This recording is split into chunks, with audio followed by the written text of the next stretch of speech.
ঢাকার দোহার উপজেলায় শিক্ষার্থীদের মাঝে খাদ্য সামগ্রী ও শিক্ষা উপকরণ বিতরণ করেছে মায়ের আদর ফাউন্ডেশন।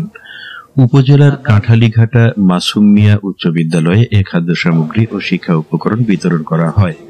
মায়ের আদর ফাউন্ডেশনের সাধারণ সম্পাদক ও এনটিভির ব্রডকাস্ট সিনিয়র এক্সিকিউটিভ কর্মকর্তা আনোয়ার সোহাগের সার্বিক ব্যবস্থাপনায় উপস্থিত ছিলেন মায়ের আদর ফাউন্ডেশনের সভাপতি মঞ্জুর রশিদ, সহকারী প্রধান শিক্ষক নুরুল ইসলাম শরীফ, বীর মুক্তিযোদ্ধা ইব্রাহিম খলিল, দোহার প্রেস ক্লাবের সাবেক সাধারণ সম্পাদক ও বিজয় টিভির প্রতিনিধি মোহাম্মদ আতাউর রহমান সানি সহ শিক্ষক, শিক্ষার্থী, এলাকার গণ্যমান্য ব্যক্তিবর্গ ও ফাউন্ডেশনের সদস্যবৃন্দ।